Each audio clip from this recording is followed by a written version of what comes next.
He's Rich Lerner, the host of Golf Channel, right here on the Rich Eisen Show. How are you, Rich? I'm doing great, Rich. How are you? What do you take out of what we saw yesterday, Rich? Well, it's a hard game. It is that. Prodigies. Well, it's so competitive psychologically. No sport damages a human being quite like golf. The level of self-loathing out there is rather high, probably surprisingly so.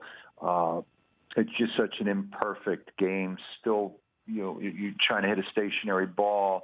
A lot of elements. It can get away from you in a blink. You can wake up the next morning and you don't feel over the golf ball the way you did yesterday. Something's off, and it's so much of it is feel. In Sergio's case, what do I make of it? I'm happy for him. And this is a guy who started out, Rich. I think instantly in America he was loved, and we wanted to love him. If you remember, in 1999 there was a PGA Championship in Chicago, and Sergio was 19. Tiger was rising, had already won the Masters, and Sergio had that famous shot from around the tree, and he sprinted after it, and he did a scissors kick, and he looked like a kid. He looked like a kid playing miniature golf, and you instantly thought, love this kid. And on top of it, we have a 20-year rivalry here that could be one of the best in golf history. Tiger against Sergio. It was perfect.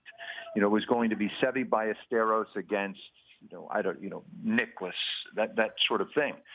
And Sergio won in the ensuing years, but he sort of became combative. I liken him to kind of a bad guy in wrestling. He got into it at the Ryder Cup, which was okay because that's a partisan event. But then at the U.S. Open in 2002, he basically flipped the bird to the fans. The fans were riding him because he couldn't quite pull the trigger. Anyway, long story short, Sergio sort of became a little bit of the petulant heel. And there was a sense that he never really grew up, never took responsibility, always was the victim. When he lost the British Open, he lipped out really within an inch of winning it in 2007. He famously or infamously went into the press center and said, I'm not just playing against 100 and some guys in the field. I'm playing against other forces. I get no breaks. I have no luck. And it just was bad form. And so there was always this kind of love-hate with Sergio.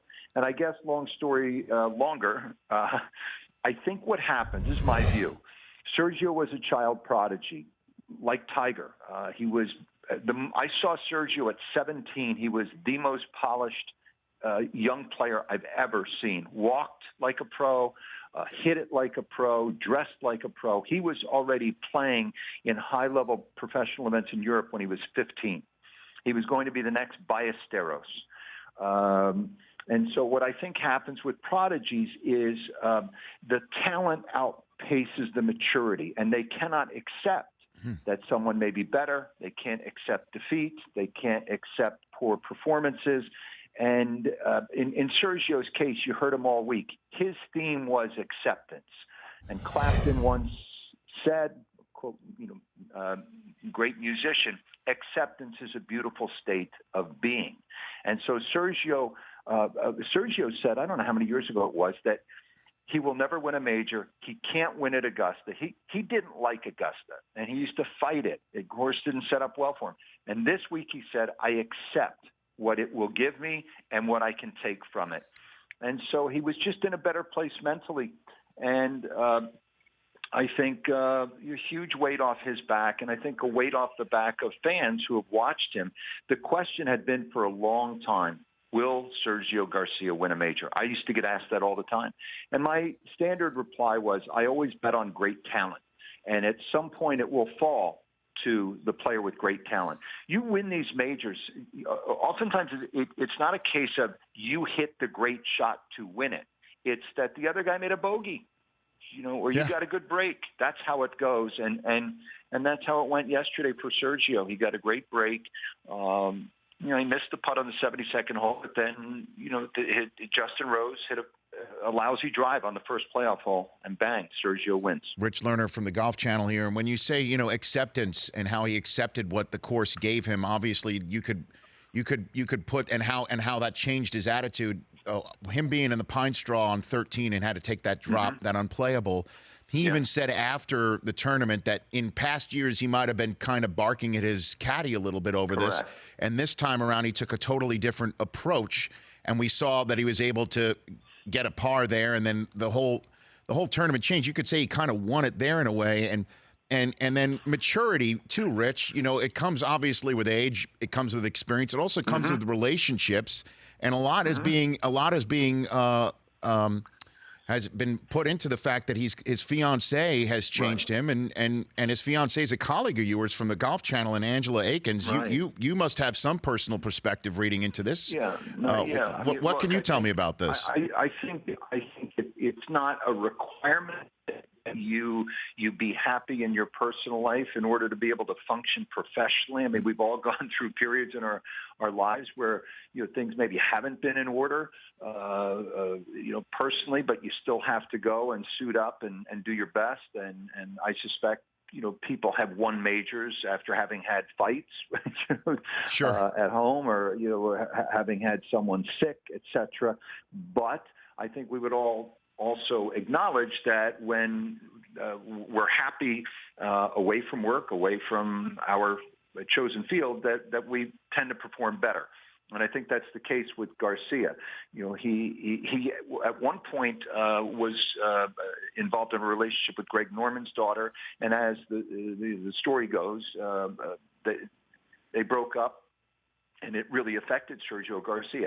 And I do think that is the unreported side of professional sports. As commentators and analysts, we're trained to look for reasons why somebody's struggling. He's 0 for his last 22 at bats, and we say, well, his technique, he's dropping his left foot out, when it very well could be that his child is sick. We just don't know.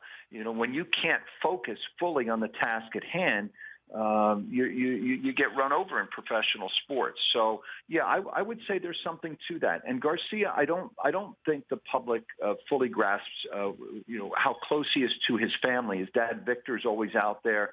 Mom, Consuelo, his sister. Sergio's a family guy, and he's actually away from the arena. Sergio's relaxed and spirited and kind of fun to be around. I think he's been burned by the press in his mind. He's been written about negatively for a long time, and so he's been guarded in his interviews, and I don't think he's shown really well. But I do think last night at the Green Jacket ceremony, it was his finest moment, without a doubt. He spoke with some humor, great humility. He didn't read off, prepared remarks. I don't know how you would prepare it, but he thanked all the right people, hit all the right notes, and we get to know our athletes over a 20-year period, certainly in golf, and you see their warts. They fail right in front of us. They fail miserably sometimes. Golf is a sport that I know when I play, I get angry, and so we're seeing them laid bare, and they're not always going to be on their best behavior. They're not always going to say the right thing, and so over 20 years, you really get to see them and know them.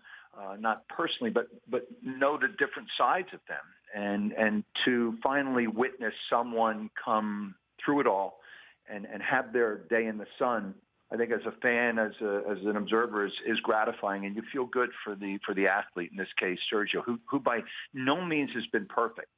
I mean, Sergio has worn his heart on his sleeve. He's put his foot in his mouth, but I acknowledge that he's human. We're all human, and I applaud him here, and I'm happy for him because he's put a lot into it and hit some great shots yesterday. Rich, I really appreciate the perspective as always after certainly such a memorable day of golf. I appreciate you calling in. Thank you, Rich. Take care. You got it. That's Rich Lerner of the Golf Channel. The Rich Eisen Show, weekdays at noon Eastern on Audience.